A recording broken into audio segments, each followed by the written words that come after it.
reka tubasuze inshuti z'umusaraba mwese abadukurikira muri hirya no hino ku isi mu bihugu bitandukanye ku migabane itandukanye cyane cyane muri Afurika ko dukoresha ururimi rw'ikinyarwanda, hanyuma dukurikira muri Amerika mukoresha ikinyarwanda namwe tubasaba umugisha w'Imana. Ngiye nitwa Ikuzo Emile, tugiye umugisha wo kwakira Reverend Pastor Rutayisire Antoine. Mushumba turakwakiriye. Murakoze. Yesu abaho umugisha. Namwe turagushimye mwamana yacu waduhaye isezerano yo kuzabana natwe mu byo dukora byose. Reka no muri aka kanya aba ari uyobora iki kiganiro kugira ngo kibe cyo kungura.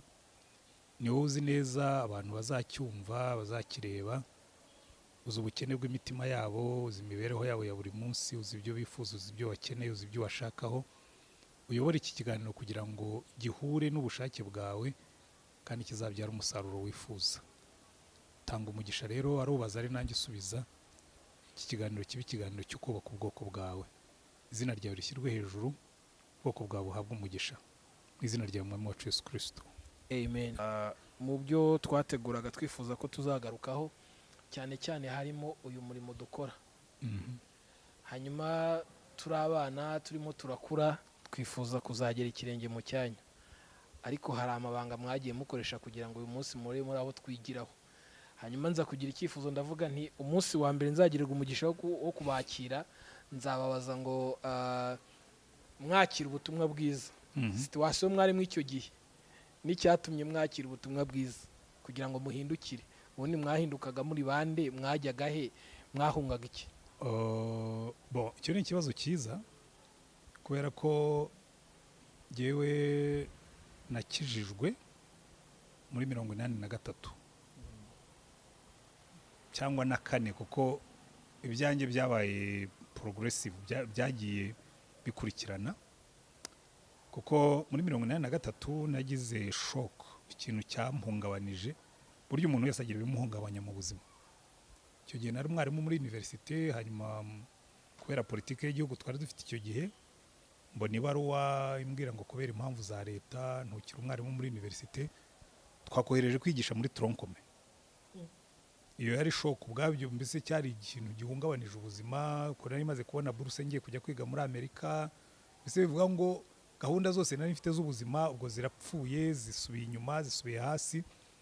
Ariko bingirira umumaro kuko icyo gihe nari mfite iryo hungabana ryasanze n'ubundi nari nsanzwe mfite irindi abantu batajya bita ihungabana ry'ubuzima. Kubaho ukumva ubuzima bwawe buri vide, ufite ubuzima bwuzuye.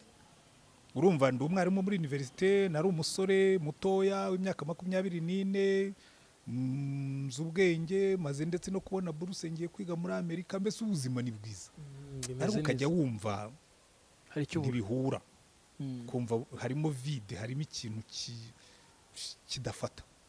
Ukagenda ukabyina, wava kubyina ukabyuka mu gitondo unaniwe, urwaye umutwe, kandi ugomba kujya mu kazi cyangwa ugomba kwiga. Ukibaza se ubuzima ni ubu ngubu? Ubu nibwo buzima abantu bakubwira ngo umuntu ngo arinezeza? Kuko mbona kwinezeza number 1 kurimo igihombo. Kuko ndagenda umufuka urimo inote, nkagaruka zagiye, nkagenda umubiri urimo imbaraga, nkabyuka mu gitondo naniwe, mfite hangover. Mbese bagabwira ati inzoga ivurwa n'indi. Ubu nibwo buzima, no guhora mu gaterera nzambo ko kwifuza, wabona icyo wifuzaga kigahinduka ubusa. Kuko buryo witegereje ibintu byose niko bimera. Icyo rero narakigendanaga, nahoraga nibaza, ariko se umuntu atangira afite imyaka 24 ukarara ubyina bugacya unaniwe, kandi wari uzi ko wagiye kwinezeza, ntibuke nibura unezerewe, bugacya wibaza amafaranga yawe uko yagenze, kumva atari ubuzima. Ukagenda ugasambana, ugacya mu gitondo wibaza niba wataguteye indwara, niba utateye inda, nabyo kumva si ubuzima. Ngeze aho ngaho ntangira gushakisha. Icyo gihe rero yewe bandinganije, ndi muri icyo gihe cyo gushakisha, ndimo gushakisha alternative life, ndimo gushaka indi mibereho. Urumva ntabwo gihe nabihuzaga n'iby'idini, kuko uburyo burya abantu bapresenta agakiza nta nubwo byagukurura. Burya nuko abantu batabizi uburyo dupresenta agakiza. Umuntu w'umuhanga uzi ubwenge, uburyo dupresenta agakiza ngo uzajya mu muriro, ngo ngwino wozwe mu maraso ya Yesu, ngo uba wumva ari ibintu biri aho gusa by'amagambo, ntaho bifata mu buzima. Urumva iyo umuntu abivuze gutyo, ibirimo kungora mu buzima, ndashaka aho biri buhurire n'ayo maraso, ndashaka aho biri buhurire n'iryo juru, sindageza n'igihe cyo kurijyamo. Uravuga ibintu biri kure, ibingoye bindi hafi. bicamo kano kanya. Jewe najyaga numva ari ibintu by'ubutumwa, nkumva ni ibintu byaho by'abantu by'abaporoso, kuko jewe nari umukatolike, nkumva ari ibintu by'abaporoso. Ariko nangiye gusoma Bibiliya, nsanga ahubwo Bibiliya iragaruka kuri bya bibazo nibazaga. None ni wowe watekereje guhita ufata Bibiliya utangira gusoma? Oya, Bibiliya nayisomye kubera impamvu z'ubwenge. Kuko buriya jewe nizi Icyongereza, kugira ngo uzumve literature y'Abongereza yo mu gihe cya ikinyejana cya 17 n'umunani, wumva abasizi nka ba Milton, ba John Dryden, ba John Donne n'abandi nkabo, bigusaba kubuza Bibiliya neza. Rero navuze nti mbonye umwanya, reka nsome iyi Bibiliya kugira ngo ntawamenya aho bukisi igeze. Ariko hakabamo nako kanyota ko kumva nshaka no kumva ibi bintu by'Imana, niba wenda bitaba birimo igisubizo cy'ikibazo ufite. Nari mfite ikibazo icyo gihe ubwo byari byabaye na bibiri, nari mfite ikibazo nisanganiwe, mfite n'ikibazo noneho cyako gahinda mfite banteye. Noneho ndicara, kuko ubundi iyo ufite kiriya kibazo cya mbere, ufite ubuzima bwuzuye, wumva ugiye kwiga, wumva uri professor, wumva uri iki, kamemu birakwibagiza. Niyo mpamvu ubona abantu bajya kubyina, bajya kunywa, baba barimo kwirangaza ngo biyibagize ya vide irimo. Yes.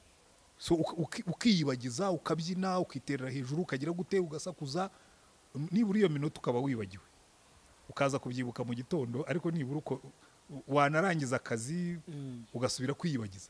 Ni burya niko abantu benshi babaho, bamuri ako gaterera nzambo ko kwiyibagiza. Noneho rero ariko nkumva ngomba gushaka n'igisubizo kirambye cy'icyo kibazo. Ntangira gusoma Bibiliya, hanyuma nsitara kuri Yesu, ndakizwa, ubwo inkuru nyigize ngufi, hanyuma ntangira kubwiriza. Nuko rero naje utangira kubwiriza abandi bantu. Yewe nadekaraye ko nemeye gukizwa, kuko nafashe amezi 6, nihaye amezi 6 yo gusoma Bibiliya inshuro 3 ntasimbuka ni page, kugira ngo mbanze numve ko ibintu birimo. Nari umwirasi cyane. Urumva, ariko évidemment wari ufite n'uburenganzira bwo kwirata, ukiri muto. Nari mutoya, amafaranga yo ntabwo yari menshi. Urumva, gusa muri university numva kamwe muri university nari mfite inzu, mfite nayo mafaranga. So kandi icyo gihe bwo bari bandinganije n'amafaranga yari yagiye n'inzu yagiye, ariko bidakwiye ko nari mvuga ni kamwe mu agapfirira k'intare karuta imbwa ishaje, uko byamera kose. Ndafatira no muri bire baravuga ngo intare ishaje iruta imbwa yapfuye. Donc bikubwira ngo uko byamera kose numvaga nubwo bandinganije, ariko numvaga ubwenge bwanjye ntaho bwagiye. So narifitemo uwo mwirato. Na kera abantu bajyaga bambwiriza ubutumwa nkumva ya ni ibintu by'abaswana, ariko ntangiye kuko jewe nashaka kujyamo mbyumva. Ni ibi bintu nabyumvise, reka mbanze mbicukumbure, kandi mbicukumbure mu buryo bw'ubwenge, ariko bibuhuza n'ubuzima. Buriya by the way, njya mbibwira abantu, hari ubambwira ngo ku cyo iyo wigisha umuntu yumva hari aho bimufata.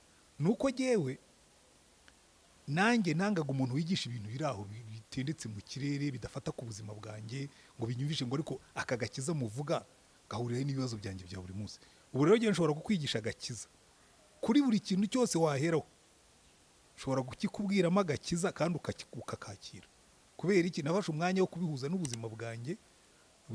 Uburyo mbana n'umugore wanjye biri mu gakiza.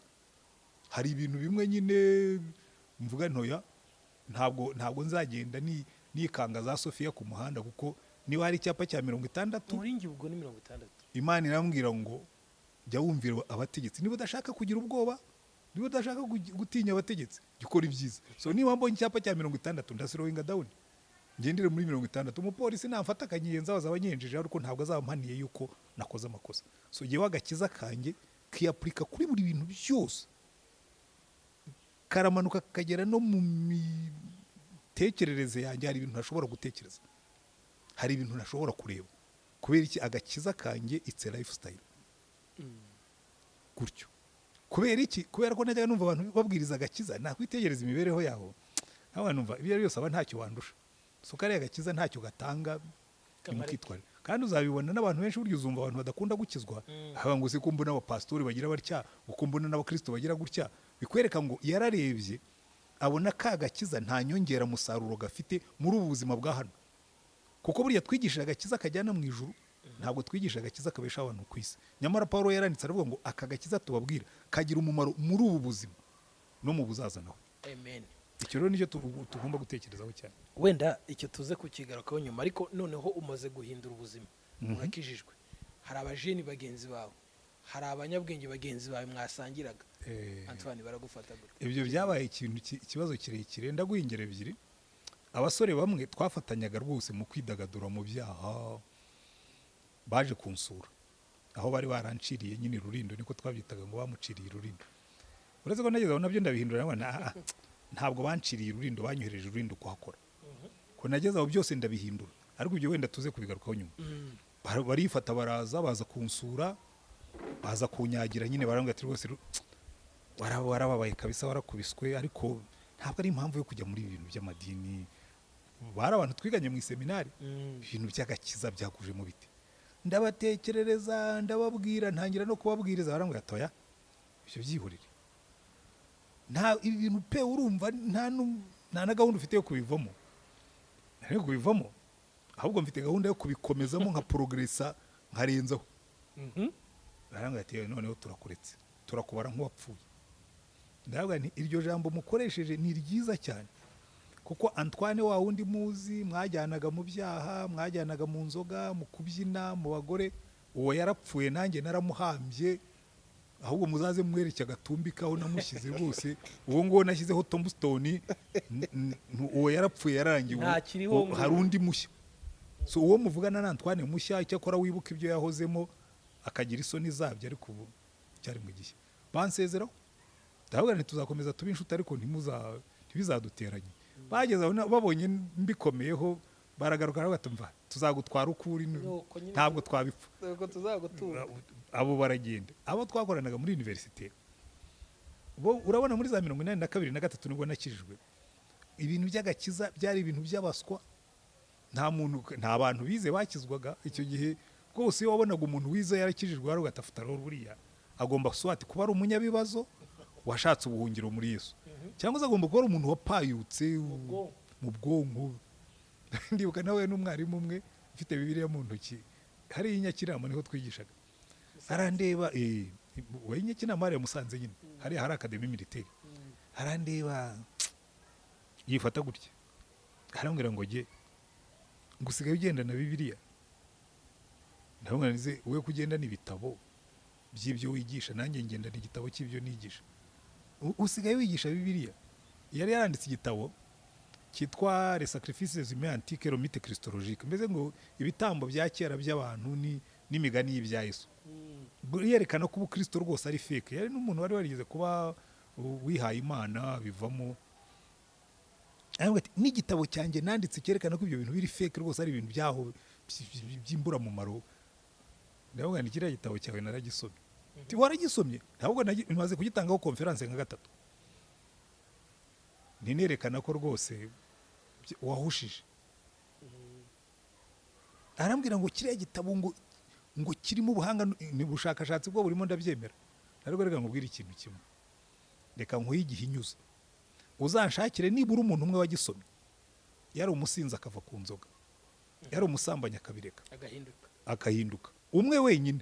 Jewe iki ngiki cyo mfashe mu ntoki already umuhamya wacyo arahari, ni jewe. So numbonera wahinduwe na kiriya gitabo uhereye kuri wowe, ko wacyanditse ntikiguhindure, urabona kizamarira icy'abandi. Ariko iki ngiki jewe impamvu nkigisha cyarampinduye. Ibindi bitabo byose nize hano ntabwo byahinduye ubuzima bwanjye, ariko iki cyarampinduye. Arambwira ngo ngo guzanye mu bya bindi by'ubuhamya. None ubuzima n'ubuhamya. Ngo ngo abantu baba intellectuel, ndavuga nicyo nicyabamaze, nta buhamya. Ubu twebwe tugendera ku kintu cyitwa ubuhamya. Iki rero iki gitabo cyo gifite ubuhamya, gifite n'umuhamya witwa jewe, kandi ntushobora kujya impaka n'ubuhamya. Ubu ngubu ndakubwira ngo nari umusinzi none sinkinywa inzoga, nari umusambanyi none sinkisambana, nshakira umuntu wahinduwe na kiriya gitabo. Aho rero ngewe nahise mpindura nyine, abantu bakagira ngo wenda nzabivamo ariko n'uno munsi nshaje ntarabivamo nta na gahunda mfite turaza kugira umugisha wo kugira byinshi twunguka muri iki kiganiro. Iki gihe mwakiraga ubutumwa muri iyi myaka yanyu, yego, hari hatarabaho icyo twita amadini n'amatorero. abujijwe n'iki? Ngira ngo byari biki paraporo y'umuzi? Nagiye mu Rwanda hatabaye amadini n'amatorero menshi. Isilamu yari ihari, ADPR yari ihari, Gatolika yari ihari, Abangilikani bari bahari, Abametodiste bari bahari, byari bihari. Washingiye kuki ujya guhitamo iryo ujyamo? Oya, jewe nagumye mu ryo narindi. Jewe nari umukatolike, narakomeje mba umukatolike.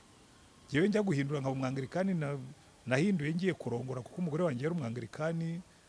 Hanyuma arambwira atari kutanjyana kwa padiri, bazandushya banjyana mu ishapure no kongera. Ndabwira nti humura rwose nta gahunda afite yo kukubabaza, nzagusanga aho uri. Ibyo gihe byanababaje n'abantu barase umuntu w'umugabo ahindukirira umugore.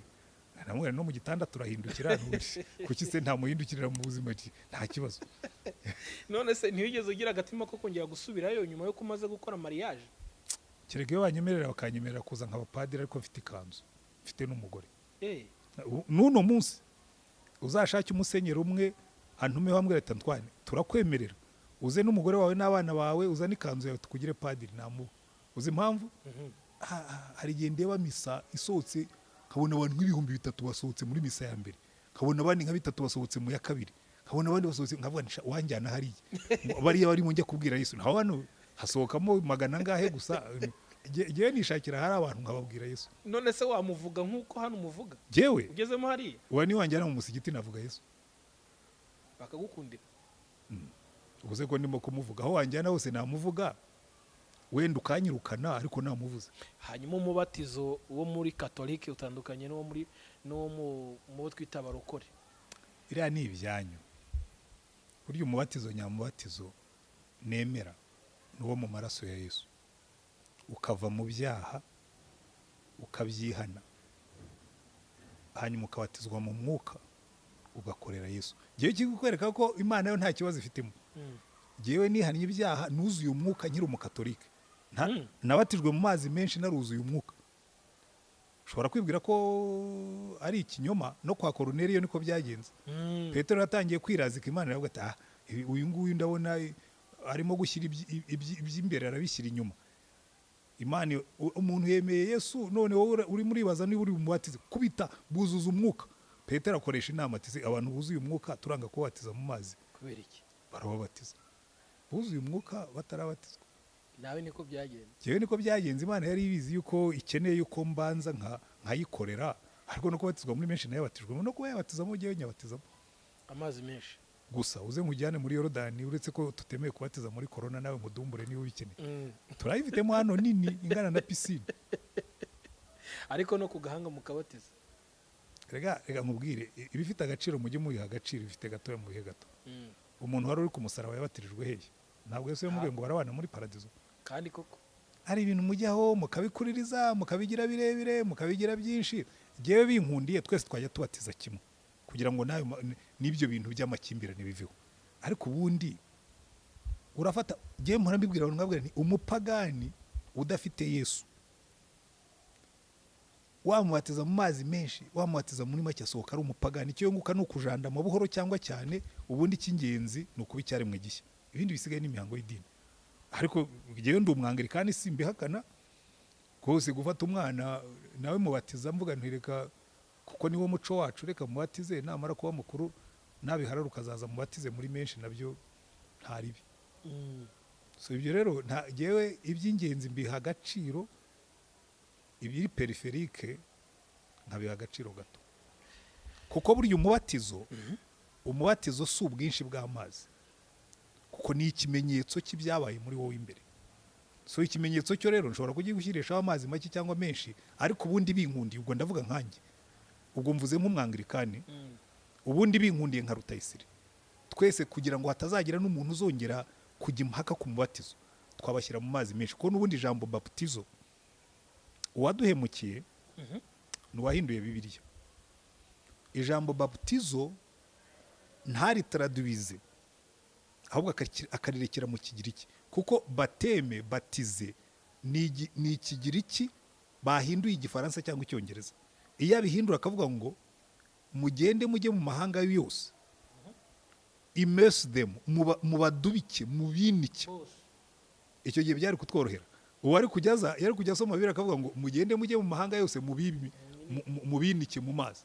None wabihinduye aravuga ngo mubabatize. Ibyo rero ubatiza bituma abantu bagenda, umwe yumva yashyira muri make, undi yashyira muri menshi, dutangira kubijyaho impaka. Ubundi gihe ibintu by'Imana sinkunda kubijya impaka. Binkundiye abanyamadini twese kuva muri Afurika no muri Amerika n'iy'amajyepfo n'iy'amajyaruguru n'Uburayi n'ahandi, tukemeranye twishaka twavuga ngo ijambo batize bivuga immerse, gucubiza, kudubika. Reka dusubire inyuma tujye tubashyira mu mazi menshi, ntacyo byadutwara. Ariko kubera ko abantu bamaze kubifata nk'umuco, ntabwo nzicara hano ndi umupastori w'umwangilikani ngo nkore rebellion, nirevolute, mpindure imihango n'imizirizo ya Anglikani, kuko ubwo Yesu yambwiye kuba pastori muri Anglikani, ni nawe wabimbwiye. Ntambwire kuba pastori muri ADPR cyangwa mu Babatista kandi batiza mu mazi menshi.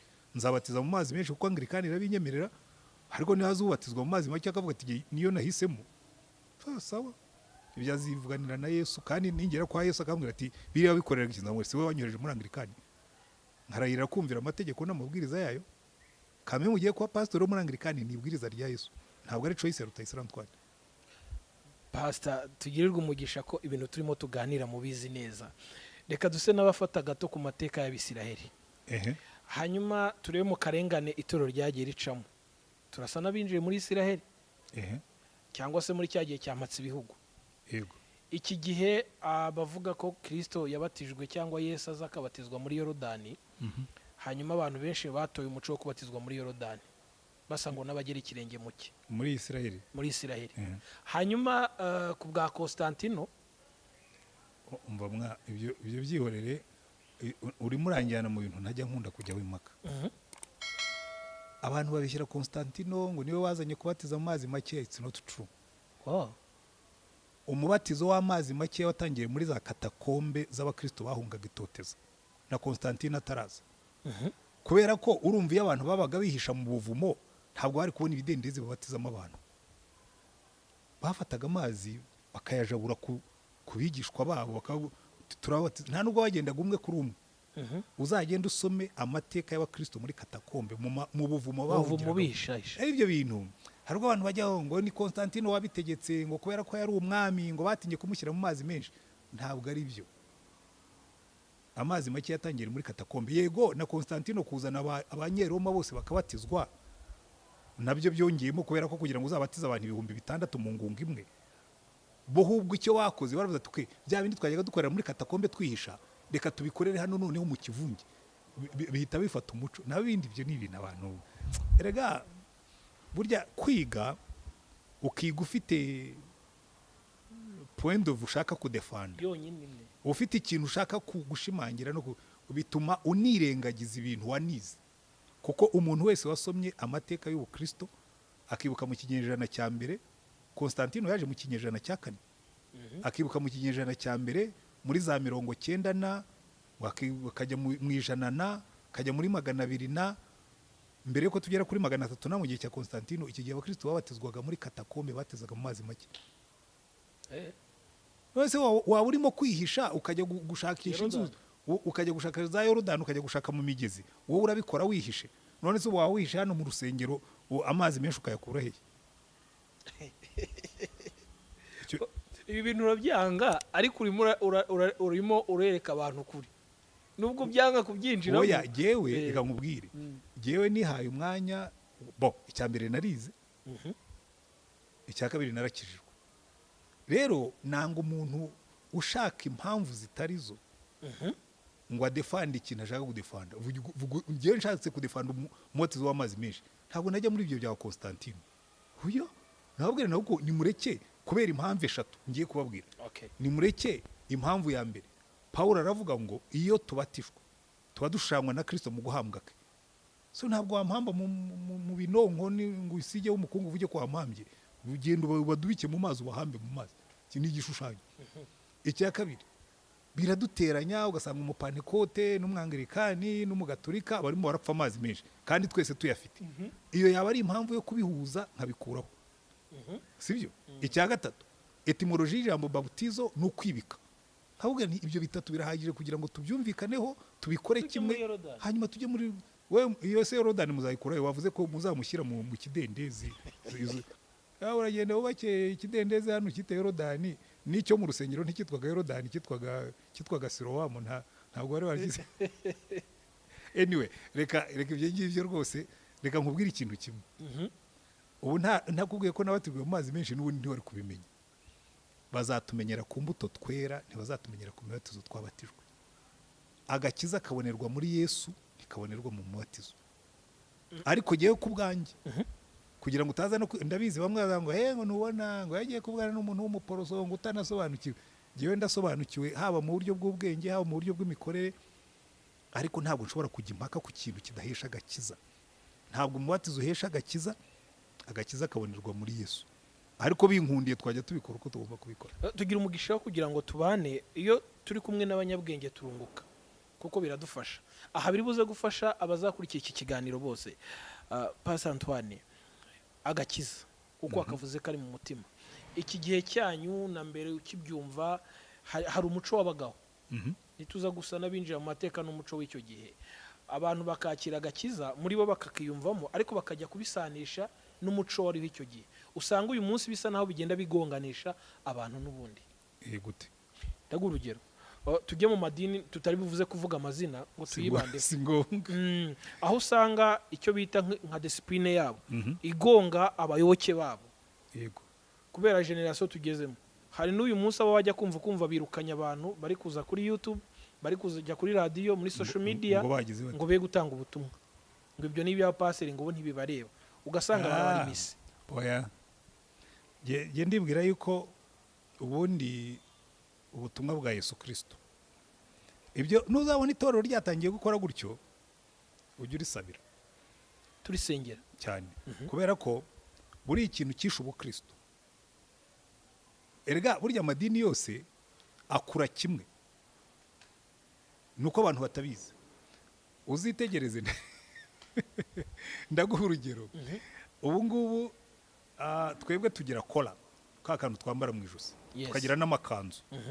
Abantu batangiye bakritika ngo abantu bambara amakanzu, ngo bakambara ibishura, ngo bakagira bate abiroma. Oya, n'abangirikani turayambara. Ngiye kubona mbona n'aba ba born again, mbona hahura n'umuntu nkabona yambaye ishati ya bishop n'umusaraba munini. Uribaza avuga ni yamayinga byagenze bitaba abantu bahoze bakritika amakanzu n'amashati, none nabo rayambara ko mbona nabo baje. Nkagira gutya nkabona bagiye kwimika bishop w'ahantu muri aya macaci. Nkabona bamuhaye ikintu cy'igikoni kinini, bamwambitse n'ikanzu nyine. Avuga ni yamayinga abantu ko barimo kudukurikira. So birakubwira ngo amadini yose burya uko agenda azamuka, iyo agitangira ibyo bintu byo gushyiraho ubuyobozi bufite monopole, ubutware bufite monopole y'ibisobanuro, nta biba bihari. Buri muntu wese aba akenewe ngo ajye gukora umurimo. Noneho byamara gufata umuravu, kuko n'ubukristo niko bwagenze. Byamara gufata umurego bakavuga ati ariko dukeneye gushyiraho imirongo ngenderwaho. Icya mbere ubu ni utanga umurongo, yaba yayobye yaba atayobye, umurongo umuvugizi yatanze niwo mujyamo. Wowe ugahaguruka ukavuga ati ariko yewe Yesu ahamagara yabwiye abigishwa bose ngo mugende, kandi aranababwira ngo uzagira isoni zo kumpamya imbere y'abantu, nanjye nzamugira isoni zo kumpamya imbere ya data. Wowe urambuza guhamya Yesu, hanyuma ejo ningera imbere ya data akanyihakana, sindi bubyemere. Intambara ikabira rose, bakaba baraguciye. Swati ugatangira iryawe, cyangwa ukemera ukicara aho ngaho ukajya ubikora bakurwanya, cyangwa ukigira murindi aho wagihambutse. Aho ibyo biba mu madini yose yanyuze muri iyo nzira. Gatolika yabinyuzemo, nibyo byavuyemo biriya bya Barutere n'abandi, kugarura Bibiliya igahinduka iy'abakristo bose. Kuko buriya ikintu cya mbere kibaho, barabanza abakristo bakabadiprive, bakabima ijambo ry'Imana kugira ngo ubone uko bagukenera. Rutera arabirwanije, bazanye Bibiliya bayihinduye mu ndimi zumvikana, zikwirakwijwe mu isi yose. Icyo gihe buriya byongeye guhambura abantu, bumva ko buri mukristo wese ashobora guhamya Yesu yamenye ko byagenda kose. Ariko tutarahava urugero nguru, nituvuga discipline y'itorero, turi buze kwibaza wenda ikibazo gito muri buze kudusubiza ko bamwe dukoresha amadini n'amatorero ubundi biradufasha iki ku bantu bari mu nzira y'agakiza? ndabizi ntabwo ari igihe wabizi tujye tubyakira gutyo rwose ibyo ngibyo we sinzi niba uva muri ADPR cyangwa se nanabikubajije sinzi niba uva muri Anglikani cyangwa muri Gatolika jewe iyo umuporoso iyo umuntu avuze Yesu ibyo kujya kumwaza ngo uri umuporoso wo muri ADPR uri wo muri Gatolika uri mu secondary nibyo ni ibintu by'agaciro gato jewe numva ko ibyo Yesu yambwiye nibyo ngenderaho muzabamenyera ku mbuto bera kandi ikindi ndeba uyu muntu afite Yesu uyu muntu afite agakiza uyu muntu arera imbuto z'agakiza ibindi bisigaye rwose uje ufite ibyo ngibyo nzagenzura utundi tw'iruhande dushobora kwiyongeraho ariko ubundi tuzagendana. Murakoze cyane. Dufite abantu benshi badukurikira kandi bakeneye kunguka. Hari ijambo ry'Imana nigeze gusoma rivuga ngo ubwoko bwanjye bupfuye buzize kutarimbuka kubera kubura ubwenge. Ni ukuvuga ngo ntibamenye. Niryo ushaka? Niryo nshaka kumva. Hosea 4:6 yego. Kuki barimbuka? Kucyemera ko barimbuka? Indemera ko barimbuka se. Nyirubwo bwoko. Oya. Ariko se hari nawe igivuga ngo nubura ubwenge nzakureka. Umuntu aguhaye inzira ugendamo. Aranayikwandikiye. Urangije ubigambiriye ubishaka kubera ubushake bwawe butari bwiza uhisemo kumuvuguruza. Ese uzamurenganya. None se Bibiliya ntituyifite? Turayifite. None se hari uyananiye kuyisoma? Hari abadasobanukirwa. Oya, nta. Birya ibyo nabyo n'urwitwazo. Uzagenda ufate Bibiliya uyisome ibyo wumvise ubigendereho. Ibyikubuza ubireke. Ibyishimo bikora. Nusoma utabisobanukiye ngo ijisho niri gucumuza ngo rinoboremo azarinoboremo nibigukundira. Uzarikure. Nibigukundira niko nkubwiye. Oya, hari ibigereranyo ugomba kamemu ndibwira ko umuntu wagenda yasoma ku ijisho rimucumuza akarikuramo ubwo nawe yaba ari umuswa. Yaba ari muri babandi babuze ubwenge. Kuko kamemu ururimi rwose aho ruva rukagera. Rujya rukoresha ibigereranyo. No mu Kinyarwanda turabikoresha, no mu Gifaransa biraho, no mu Cyongereza. So ugiye ukafata ibigereranyo ukabihindura ukuri, icyo gihe nyine waba ufite ikibazo. Turimo turahura na challenge nini cyane ku bantu bitwa abakristo bari guhura n'abakozi b'Imana muri iyi minsi. Ku gihe cyanyu mwakira agakiza, ntekereza ko mwagiye mubona ibihe byo kubabwira ko agakiza kazanywe n'abamisiyoneri. Ko kakaza mu Rwanda ntago turamenya ngo kaciye he ngo byose tubisobanukirwe. Ariko uyu munsi iyo urebye usanga hari ibyo abakiriye agakiza icyo gihe babaye nk'abirengagiza muri generation zizabaho. Harimo nk'ibiki byawe nitwavuze by'umuco. Ndaga urugero, abanyarwanda benshi basa n'abari bagifite bari bafite umuco wo kuraguza wo gupfumuniki. Noneho ku buryo uyu munsi iyo abantu bavuze umuhanuzi bisa naho bagiye muri wa muco usa n'ubupfumu no kuraguza bisa naho bakirimo. Aha turi buze kubihuza na cya gice twavuze n'ubundi uko mwakiriye agakiza icyo gihe. Umuco wariho abanyarwanda bisa naho uyu munsi ugenda ukura bikagenda bigonga abantu aho bavuga ngo agakiza kataye umwimerere bishatse gusobanura. Ariko iyo ntabwo ndimo kubyumva kubera ko nta gihe abahanuzi batabayeho. No mu gihe cyacu bari bahari, no mu gihe cyabo bapfumu bari bariho. None umunsi abahanuzi barahari. Agakiza kataye umwimerere ntabwo ari ikibazo cy'umuco. Ntabwo ari agakiza kari gashingiye mu muco. Ahubwo ikibazo kiriho nuko muri kino gihe dufite abantu benshi bavuga ko bakijijwe ariko batera imbuto z'abakijijwe. Aho niho dufite ikibazo. Naho ubundi ntabwo mbona hari ikibazo. Wenda wabimbaza neza mu buryo butomoye ufite ingero zifatika z'ubuzima bwawe. Ndaga urugero. Uyu munsi baraje batubwire bamwe ngo ntitwemere ngo kugira abapasiteri b'abadamu. Yego. Hanyuma umudamu yaza imbere yatangira kubwiriza ugasanga benshi batangiye kumukritika. Mu by'ukuri si ikibazo bafite muri bo ahubwo n'inyigisho bakiriye. Ariko ntiwambwiye ko uwo muri EPR. Muri EPR abagore babo abapastori. Ndimo ndabariza abantu bose.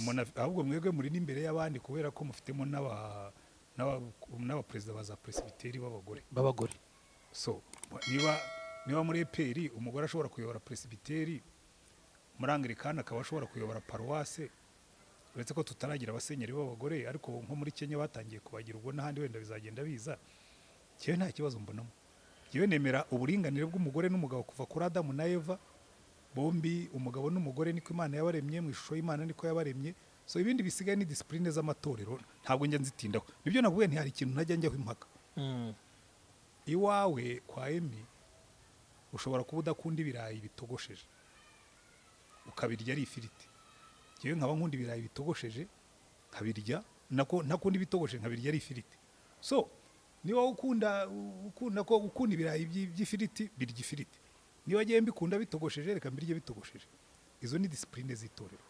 Niba abakristo reka dufate nk'amatorero amwe atagira abapastori b'abagore nka za ADPR no mu Babatista, niba bumva umugore ataba umupastori n'abagore bakabyakira, simbona n'impamvu twabigira n'ikintu kinini cyane.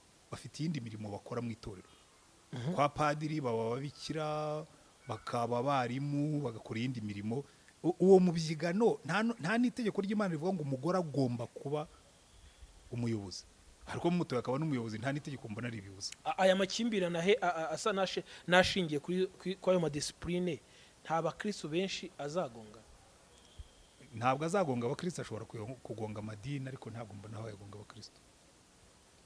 Uzizo mpungenge ahantu zikura ni uko usanga rya torero cyangwa rya dini rifite abayoboke.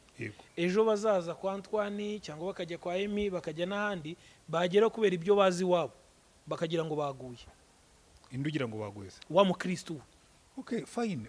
Azabanza asobanuze. None se nubundi cyebye rwose muvuga, ntabwo amatorero asenga kimwe, ntabwo amatorero atanga igaburo ryera kimwe, nta nubwo amatorero abatiza kimwe, nta nubwo yambara kimwe. Ndavuga abayobozi bayo. So nuza muri anglikani ugasanga niyambariye ikanzu bikakugusha, ubwo ni kwakubura ubwenge nyine Imana yavuze. Okay.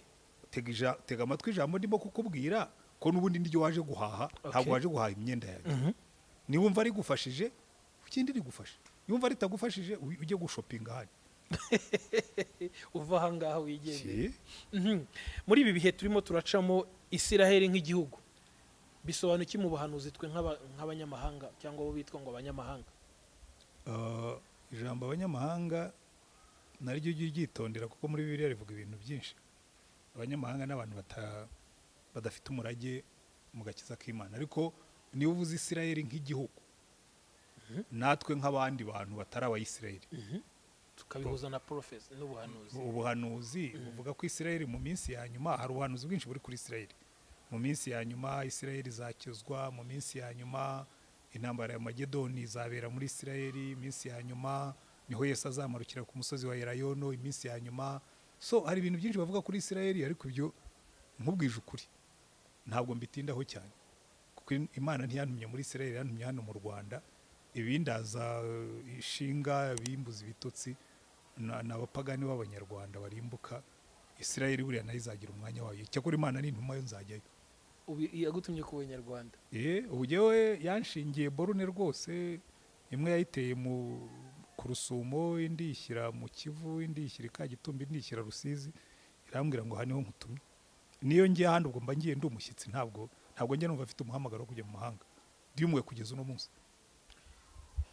Pastor, usibye ngewe n'abandi badukurikiye bakwigiraho byinshi ku bijyanye n'agakiza cyangwa se kuri mu muhamagaro. Uyu munsi Abanyarwanda, ubwo tugarutse iwacu, turabaretse ko turi iwacu mu Rwanda, bisa naho ariho ufite misiyo ikomeye mu gihe utarajya ahandi. Pase, iyo uvuze agakiza ukakibandaho ukavuga ko umuntu akwiriye kuba ubwe yumva akijijwe, hanyuma tukamubona mu mirimo, hanyuma ukabona uyu munsi bitaba ku rugero wumva ushaka cyangwa se urw'Imana yagutumye, wumva hakorwa iki? Ibyo nabyo sinya mbitindaho. Kwese yaratubwiye ngo mureke urumamfu n'ingano bikurane, igihe cyo kubisobanura nzabyisobanurira. Wowe genda ubibe imbuto nziza. Jewe rero nicyo nirirwa nkora, kandi jewe mbona umusaruro ndawubona. Erega hari igihe tuvuga ngo nta nubwo twasaruye bihagije, abana se ubundi twari gusarura bihagije twabibye iki? Ko ariho dufite ikibazo. yewe ikibazo ni Yesu yigeze kureba abantu ngo basandaye bameze nk'intama zitagira umwungeri, arabareba aravuga ati umva ibisarurwa ni byinshi, nimusabe nyiri ibisarurwa yohereza abasaruzi mu bisarurwa bye. Dufite abasaruzi benshi ariko batari abasaruzi cyane. Dufite abasaruzi benshi baba imbuto z'ibihuhwe, dufite abasaruzi benshi bakoresha ibikoresho bitari byo. Erega buriya usubiye inyuma hari ubutumwa Yesu yaduhaye kuvuga, ntitubuvuga. Twagiye mu mihango y'idini, tujya mu miziririzo, urebe na deba twagiye dukora nyinshi, ni ku mibatirize, ntabwo ari ku mubatizo, ni ku mibatirize. Ni menshi cyangwa ni make. Icyo ku Mana ni imatiriyo. Ni uburyo twambara amakanzu abandi ntibayambare, ni uburyo dusenga tuvuga cyane abandi bavuga buhoro. Cyo rwose ku Mana byo ibyo ni ibihwayihwaye. Ikintu Imana irimo kureba, ese ijambo nabahaye kuvuga, ubutumwa nabahaye kubwira abantu, ko nabatumye ngo mugende mujye mu mahanga yose, nkuko Pawulo yabwiye Agiripa, aramubwira ngo jewe Imana yarambwiye ngo ningende mpumura abantu amaso, bave mu mwijima wa Satani bajye mu mucyo w'Imana, bave mu rupfu bajye mu bugingo. Ariko usanga ntabwo tubitindaho cyane. Uraza uri umupagani kubera ko ufite ikimodoka cyiza, ufite kashi, nkagutwara nkaho wakijwe kandi udakijijwe. Uraza kubera ko uri umuyobozi, nkagutwara amanenero nabwiriza ndetse nkigengesera ngo ntaza gukora ku byaha ukora kugira ngo utagenda cyangwa ukandeba nabi. Mbese ubona ntabwo tujya twumva uwo mutwaro w'ubugingo bw'abantu ngo tumenye ngo aba bantu uko yaza kose akeneye agakiza, akeneye Yesu. Noneho dusubira inyuma nawe wabonye Yesu. Yesu yaravuze ngo umva uko bizagenda kose muzahabwa imbaraga umwuka wera nabazaho mubone ko babagaho kumpamya. Umwuka wera twamukuyemo, yabaye idol, ari muri chômage cyangwa ari muri vacances, ntavugwa nta Bibiliya. Hari naho ugenda ugasanga umuntu nta kintu ayifata no mu ntoki, araza agaca imigani akavuga ibintu agasetsa abantu, yarangiza bakamukomera amashyi ngo yigisha neza kubera ko abasetsa, n'ibindi ntagiye kujyamo. Ibyo rero birakubwira ngo ntabwo bitangaje ko tugira umusaruro nk'uwo dufite, kuko twabibye ibihwayihwayi dusarura umuyaga. Ariko uri muri misiyo ya Yesu mu Rwanda, ukeneye gukosora aya makosa ari gukorwa. Buri muntu azimurikira imitwaro ye. Ubu ngubu mu Rwanda hari abapasitori n'abarimu, niyo nafata ngirikani yonyine turenze abapasitori n'abari mu makanisa turenze 5,000. Noneho nkubye n'amadenominasiyo manini, ubwo na Gatolika igomba kuba yinarushijeho, DPR irushijeho. So dushobora kuba dufite abantu bagera mu 10,000 bahagarara imbere y'abantu buri cyumweru. Ubwo se uzagenda ubahamagare ngo nimuze narabibonye, ngo murakonje, ngo nimuze mbahugure. Icyo zatangira we yatari kuri ya mugabo arirata, yumva ko ari ukijijwe wenyine, yumva ko ari uzi ibintu. Ubundi bene ibiganiro simpunze no kubitanga kuko mba ndimo kuvuga amarangamutima yanjye. Uburya iyo usenga kenshi ukaba imbere y'Imana, hari n'agahinda k'Imana ugira wagashyira hanze, abantu bakumva uri umwirasi, bakumva ari wowe uvuga ko ari wowe ukizwa wenyine abandi badakizwa, kandi ntabwo bavuze ko nawe ukizwa, uri muri abo ngabo. So tuhafite ikibazo ko twariyakiriye, twarize, dufite ama PhDs n'ama masters, ariko ikiba gisigaye nyuma no kuvuga ngo ariko ubu Yesu atwevariwe, aho ntiyaduha amanota atandukanye n'abayo baduhaye kuri university. Ibyo reka tubiharire Yesu. N'undi ninjye nawe azakoresha kuko azampa kamera hanyuma guhe mikoro, n'ubundi dukore mu buryo tugomba gukoramo. Ikiganiro cyawe cyumvwa n'abapasitori bangahe? Ntekereza ko titire y'abapasiteri wenda usibye nkamwe mwagiriye umugisha wo kwiga muri iki gihugu, nkurikije kuba ndi umunyamakuru na pasiteri nzi, hari n'uwavuyemo endamo hano muri yari n'ahandi, nkuko nanjye eminaza nkicara nkumva uraryibwishe, nkumva riramfashije kubera inzara mfite n'inyota yo gushaka icyoro cyo kwitwa pasiteri, nkahita nsohoka nkagenda hakagira abankurikira tukajya hariya cyane. Ariko turabarushye. Jewe nta kibazo mfitemo, nibyo nakubwiye ni uragifite mushumba buri muntu azimurikira umutwaro we. None se wari wicaye hano nusohoka ukagenda niyo nagukurikira nturi bugaruke, ahubwo uzambwira ngo uje gukora iki mu bwatsi bwanjye? Si uko bigenda se? Iyo wagiye hariya ugakora akarima kawe niyonje nyine, kandi abo watwaye ugomba kubashakira impamvu wasohotse, ukababwira ukuntu Pasteur Antoine adashoboye, ukababwira ukuntu hari umwirasi, ukababwira ukuntu hari n'umupagani, ukababwira ukuntu atemera n'amazi menshi kandi nahoze nyakubwira, ugashaka ibirego. Nzagukurikira unyumve se. hanyuma aka gakiza n'imbuto nk'uko wabivuze, kandi umuntu arasarura kubera ko ziba ziri muri wowe. Iyo urebye imibanire y'Abanyarwanda, urugero ngewe na Antoine, ngewe na Emi n'undi muntu, kugira ngo dusigasire aka gakiza kari muri twe, turabihuza gute n'imibanire y'Abanyarwanda ikwiriye? Oya, buriya rero ubundi abantu bafite agakiza, niba hari ikintu cyahita cyoroha ni imibanire. Ubundi agakiza, reka nk'ibintu bigera kuri bitatu bigufasha kumva yuko agakiza kagombye kubaka imibanire myiza. Amen. Icyambere, agakiza kubakiye kuri Yesu. So uko ngenda negera Yesu, nzegera mugenzi wanjye nawe niba yegereye Yesu. Iyo si impamvu ya mbere.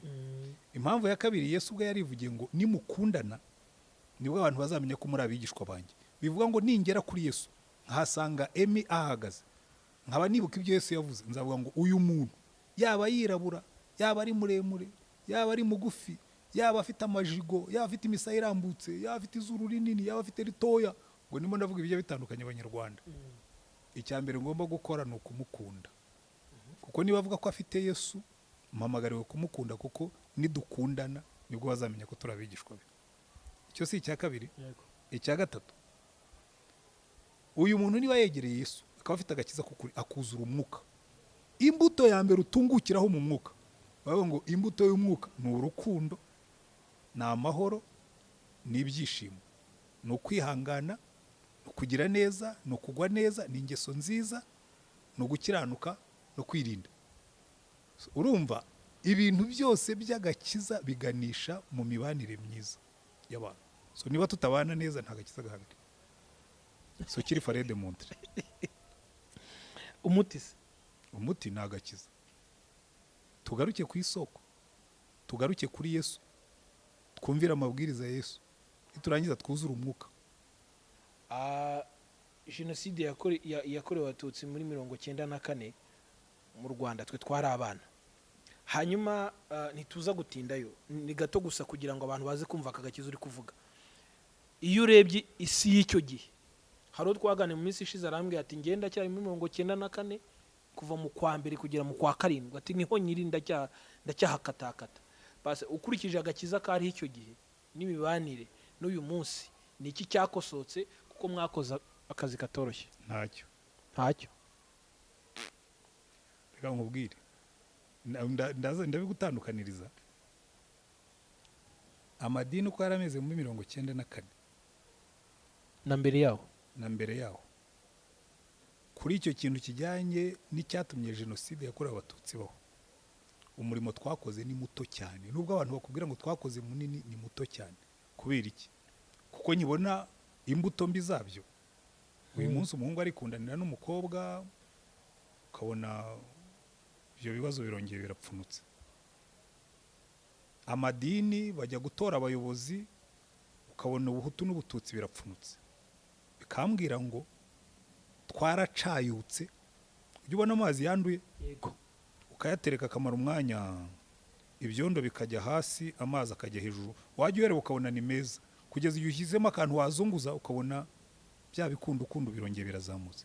Yewe nkuze kubwira abantu twaracayutse, ntabwo twejejwe.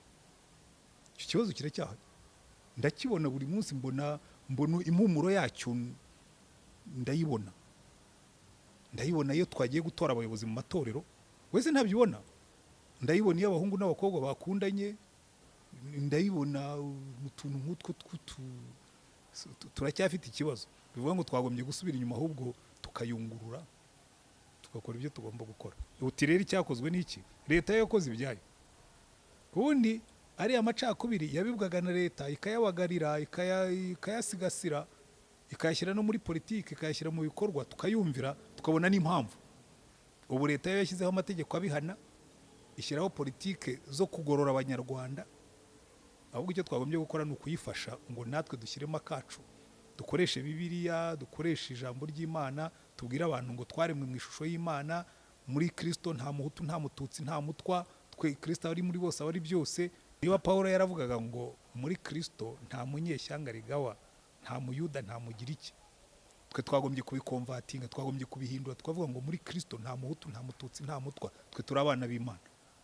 Ariko se ubwo ngo ntabwo ujya ubibona kandi mu matorero nyine iwacu mu rusengero. Aho rero niho bimbabaza, nkavuga ariko se na nyuma yo kubona ibyatubayeho ntabwo twabonye yuko iyi mbuto ari mbi, kuki tukiyibitse, kuki tukiyigendana, kuki tukiyibiba mu bana bacu? Muzansubize, yewe byaranyobeye, narihanganye nyine. Ariko iyo mbonye mikrofone nk'ubu kayintunga nyine ubwo wongiriye neza, navuze ko kiriya kigirwamana nzajya nkitera amabuye, wenda ninjya gupfa nzapfa cyaravuyeho, nikiba kitarapfa nzasiga mbwiye abana banjye bazakomereza aho naringeze. Namwe ubwo ndababara mu bana nzaba mfite. Ni ngombwa kandi turabyemeye. Pastor, uyu munsi iyo uvuze ko ari ugucayuka gusa, atari ukuvamo wa mwanda, mpita nibaza ngo urabona u Rwanda ruzaba rugana he mwe mutakiriho ngo mukomeze kutubwira amagambo nk'aya? Oya, ahubwo u Rwanda ruzamera neza nitumara kugenda. Urumva, iyo ufashe umusaza nkanjye wabonye 59 nari agahinja, ariko ubwo naribonye niye kuko nari impari. Wabonye 59 kugeza 63, akabona 73, akabona 83 baturinganiza, akabona 90 kugeza 94, agakomereka bakongera bagakomeretsa, bakongera bagakomeretsa, bagakubita ku kuguru no ku kundi no ku gahanga no hehe, mbese agahinduka ibisebe n'ibikomere gusa. Iyi generation izavaho hasigara yanyu, musigarana ibintu by'ingingimira twabaraze, namwe mupfe. Abuzukuru bacu baze bameze neza, byarashize, bizashira biriya byo byihorere. Ushingira kuki kandi muri 59 mwaragiye mubona ibinyuma bikongera bikongera? Oya, uzi icyatumye 59 burya bidakosoreka, nuko habayeho politike yo kubishimangira. Bundi hari ibintu burya bipfa mu naturel, ikintu cyose iyo utakigaburiye kirapfa. Ubu rero kubera ko bitagifite ababigaburira bizapfa. Twe abangana natwe baracyafite ibikomere, giye sindi mu babifite, wenda afite inkovu ariko simfite ibikomere. Abangana natwe baracyafite ibikomere, abatarabikijwe na Yesu. Ariko ubundi mwe nimushaka kubiterura mukabihekana ubushake bwanyu, ariko namwe bizapfana namwe. So burya hari ibintu utabigaburira, ideology zose iyo zibuze ibiryo zirapfa, ni nk'ibinyabuzima. Burya ideology iragaburirwa. Iyo yabuze uyigaburira ngo ayishyigikire, ayisigasire, ayiha icyicaro, irapfa. Rero buriya n'amacakubiri ashingiye ku moko, unabyitegereje warabibonye ko yatangiye gupfa, nuko buriya rero buhoro buhoro azagenda apfa. Ariya yazashira vuba rwose, nk'uhaye ibisekuru bibiri, ariya rwose ni kadavere, yararangiye kuba atakigaburirwa, buriya yararangiye. Hari ukuntu uvuga ibintu ukabona ufite agahinda n'umubabaro, ufite icyo kubikora wahita ugikora. Ni Imana y'impa ubushobozi ifite. Namanura umwuka mu Banyarwanda nkabakamura, ibyondo byose nkabijugunya, nkabagira beza, hasigaye paradisi ikaza mu munsi umwe ya feri termine, Satani akabura aho akorera. Ariko ntabwo ariko bikora. Ndakubwira ibintu bitike dusa nabagana ku musozo. Pase uri mu bapaseri beza bakunzwe, singiye kugutaka, ariko ndibuze gushingira kuri ba followers twavuze, cyangwa se na za comment tugenda tubona. Kuba kagakiza kari muri wowe, follow up tubona nyine biragaragaza kukunzwe. Nanjye ndabizi, birananshimisha. Ibanga niri wakoresheje? Ibanga rya mbere no kugira Yesu. Kuko buriya ntabwo abantu bakunda Antoine. Yesu yaravuze ngo ninshyirwa hejuru nzireherezaho abantu bose. Kubera ko buriya umuntu iyo afite inyota akabona ikintu gisa n'ikidendeza ahantu, yumva yacyegera. Kuko burya abantu bose basonzeye Yesu, kuko Yesu atanga ibyiringiro. No muri ibi ngibi nahoze nkubwira ntagakiza kanjye igiye gafata domaine zose. Ibyo rero bituma iyo uvuga Yesu umuntu akavuga ati yo urugo rubi burya rukimurwa na Yesu, yumva bishaka. kuko yumva wenda waba ufite umuti w'ikibazo afite. Urumogi iyo umubwira ibi nabyo birashoboka kubivamo kubera Yesu, avuga ati se bya bintu nabyo birashoboka kubivamo, uyu muntu agomba kuba afite igisubizo.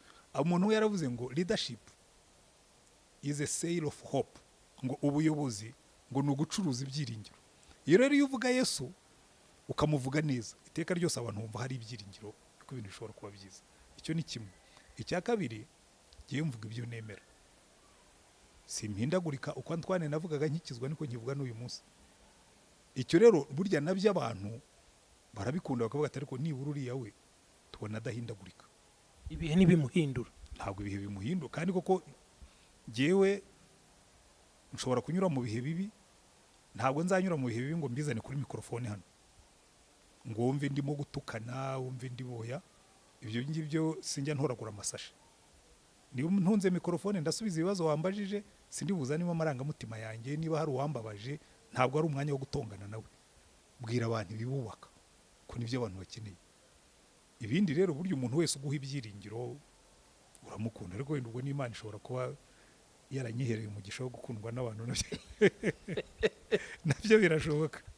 Ndifuza ko wenda tugana ku musozo uri buze kugira ubutumwa ugeneye abanyarwanda badukurikiye. Abambere ni abakomerekeye mu cyo twita inzu y'Imana, mu rusengero, bakomerekejwe n'uwo twita pasiteri, umushumba. Uyu munsi nawe uri umushumba, ufite intama ushumbye, ariko nyinshi muri za ntama zabonye ibikomere, zarakomeretse. Na hano nanjye zishobora kuba zihari, usanga ibikomere biterwa n'iki, byakizwa n'iki? Pasa, mbere ko tugana ku musozo kuri ubu butumwa, reka wenda mbanze mbwira umuntu waba yarakomerekejwe n'umushumba uwo ari we wese, musabe imbabazi mu izina ry'abashumba. Amena. So rwose utubabarire niba warakomeretse, ariko nkubwire ikintu kimwe, gukomeretswa n'umushumba ntabwo bivuga ko wakomerekejwe n'Imana. Dushobora guhagararira Imana nabi, ntibizagukure ku Mana ngo nuko umushumba yaguhemukiye, kandi abizi rwose barahemuka. Babishaka batanabishaka barahemuka. Icyo ngicyo niyo mpamvu nkubwira ngo tandukanya ibintu. Niba warakomerekejwe n'umushumba, ntibizagukure ku Mana. Hanyuma ikindi cya kabiri, mvugire n'abashumba ho gatoya, kuko nanjye burya abashumba mutubona mu isura itari iyacu. Abashumba ni abantu. Yego nanjye hari ibyaha numva bitagombye kubaho ku mushumba. Ntabwo njya numva umushumba wasambanije umukristo, ntabwo njya numva umushumba waciye inyuma akajya gusambanya umugore w'umukristo we, ntabwo njya numva umushumba wakabakabya abana mu rusengero. Ibyo numva bidakwiriye abo turi bo, ariko bibaho. Kubera iki? Abashumba ni abantu. Ni abantu tubona muri Bibiliya Hofuni na Fineyasi ngo bajyaga basambana n'abagore baje kubura urusengero, bafite abuzukuru babo muri twe. Ntabwo ibyo ngibyo, kuko n'abashumba nabo ni abantu bafite imitima, bafite kamere, bafite ibyaha. Sindimo kubashyigikira, sindimo no kubarengera, kuko ibyo ngibyo byo ahubwo abashumba bagira umugisha. Sinabaye representa kuko harimo ibyaha bimwe ntari kujya nihanganira, ariko nanjye mvuze nk'umuntu. Ibyo rero ngira ngo igikomeretsa abantu kiva muri ubwo runtu rwacu. Umuntu yaje kunsaba serivisi, asanga nanjye wenda simeze neza, nanjye hari abo tujya duhurira hano, akaza akambwira ati ko nagushaka mweretse, ubu ntubona ko nihuta, ngiye mu nama, agasigara akomeretse. Ati pastori yanyimye umwanya, yanze kumpa serivisi, kandi nkamubwira, kandi namusobanuriye, ariko kubera ko yarababaye ntabwo ashaka kubyumva, yumvaga ko nagombaga kureka ibindi byose nkamwitaho, kandi nibyo wenda ngiyemo ari bizamugirira umumaro. Ibyo ni ibintu bijya bibaho, kuko burya ibikomeretsa abantu ntibiba binini. Bamwe bakomeretswa n'ibyaha babakoreye, abandi bakomeretswa na care utabahaye, abandi bakomeretswa n'uburyo abakristo babitwayeho, abandi bakomeretswa n'abababeshyeye. So ibikomere biba biri uburyo bwinshi, kandi byose mu itorero haba abantu, kandi hari abantu b'uruntu no mu bashumba. Erega n'abashumba natwe turakomerekera burya nuko mutabizi. Ugakomerekera ku ntama? Yewe twebwe dukomerekera hose, ahubwo tuba tumeze nk'abantu bari hagati y'umuhini n'isekuru. Rimwe umuhini umanuka hejuru ukagukubita, wagera hasi n'isekuru nayo ikagukubita, ugasanga usekurirwa hagati. Buriya abashumba nibo bantu babana n'ibyabo bikomere, ariko kubera ko badakunze kubivuga cyane ntabwo abantu banabimenya. bakira gute ibi bikomere bene aba bantu munsi y'umusaraba wa Yesu. Buriya abantu bose, yaba ari umushumba yaba ari umukristo, impamvu Yesu yemeye gukomereka yari kugira ngo atwereke ko ushobora gukomereka kandi ukanesha ibikomere. Hari indirimbo tujya turirimba ngo umwami wakomeretse nitwe waziraga. Yesu yarakomeretse, yavukiye mu muryango w'abakene. Umunsi bamujyanye mu rusengero batanze inuma ebyiri, aho abandi batangaga isekurume z'ihene n'iz'intama n'imfizi z'inka. Yagenze n'amaguru, azi iminaniro y'ubuzima, nta nzu yagiraga, yacumbikaga aho ageze kubera ko yahoraga anagenda. Yewe nimba bamuhambyemo ntiyariye, yari intirano yarayitiruye amaze kuzuka, n'indogobe yagenzeho yari intirano yayishubije nyirayo. Yewe n'umusaraba bamubambyeho wari uwa Baraba. Burya nuko abantu batajya babikurikira neza, barikuye Baraba baravuga ati afite aruru, nta mpamvu yo kwigora tujya gushaka undi musaraba mushyireho uriya abambwe hagati y'amashumi ya Baraba asimbura umutware wabo. Buriya rero ni umwami wanzwe n'abantu kandi wabakunda, baramuhemukira rwose, ntawe yahemukiye. Abo yahumuye amaso barayamukanurira, abo yatuburiye imigati bakarya inzara yabisha bari bamutera amabuye, abo yazuriye abana bari bamuhereza urupfu. Bikubwira ngo uriya ni umwami ushobora kutwumva mu byatubayeho byose, kandi niwe dusanga. Bikubwira ngo rero niba uri umukristo ntabwo wakomerekejwe na Yesu kuko yaragukomerekeye. Musange umugore utumva mwami Yesu, nakomerekejwe n'abari abantu wohereje bitwa abashumba, ariko icyo nkukundira nuko we wakomeretse ku bwacu. Sanga Yesu. Nanjye iyo nakomeretse ndamusanga kamwe ati harya ngo bakuvuze nabi, ati se ko nanjye bamvugaga nabi. Welcome home mu muryango w'abakomeretse. hari abo usanga bazinuka urusengero, bazazinuka urusengero ariko ntibazazinuke Yesu. Kandi burya nutangira gukunda Yesu uzarugarukamo. bizakuzana. Oya, ntabwo Imana idutwara ku gahato, ahubwo hari ahantu ugera ukavuga utari kuzi ko bya bindi bankoreye nta n'icyo bivuze ko babikoreye Yesu, ntituzahurira mu ijuru. Ibikomere byamara gukira mwanahura ukabwira uti bya bindi narababariye, twikomereza ubuzima. Amen. Hari ubutumwa wumva watugenera? Nimushake Yesu, ibindi byose azabibasubiza. Disi hari abatazi kumushaka. Oya, uriya n'abatazi kumushaka bazamushake gutya, azicara avuge ngo umva Yesu. Numvise Pastor Antoine avuga ngo nkushake. Amen. Mbabarira uze mu buzima bwanjye, unyihishurire, uzajya kubona ubona wamubonye. Iryo sengesho rirahagije ryonyine. Nibyakunaniye umubwire tumva Yesu. Numvise Antoine avuga ngo ibyananiye byose nje mbikuzanira. Iki kintu cyarananiye ndakikuzaniye. Na wa wundi wagukomerekeje aravuga ngo umunzanire. Yero umubwire tumva uyu muntu yarankomerekeje ndamuguhaye, ariko nkiza agahinda yanteye. Azabikora. Byoroshye gutyo. Wow. Mushumba Imana igumugisha. Urakoze cyane. Namwe abakurikiye iki kiganiro mwese ndabasengera ngo mufate Yesu, mwiyibagize byaba byarabakomerekeje byose, byaba byarabacanze. Amen. Kuko Yesu niwe nzira, niwe bugingo, niwe byose, muri we niho ibisubizo byose bibonekera. Mushake Yesu. Amen. Mwami wacu Yesu Kristo. Amen.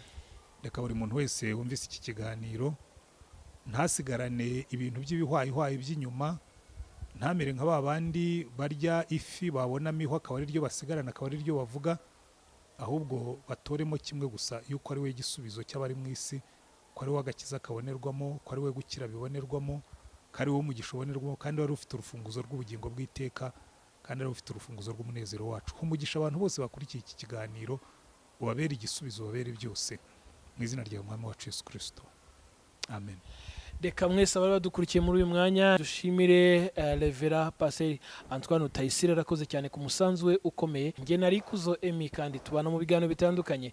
Uwo utarakora subscribe bikore kugira ngo buri munsi ubone ibiganiro by'umumaro kandi byakugira umumaro, birumvikana. Hanyuma ukore like kuri ibi biganiro. Niba hari ikibazo wumva ushaka kumubaza umushumba wacu, mubaze nta kibazo. Hanyuma kandi niba wumva ukwiye kuvuga uti amena, uvuge amena. Nawe umusanzu ni wawe. Imana ibahe umugisha, mwakoze cyane.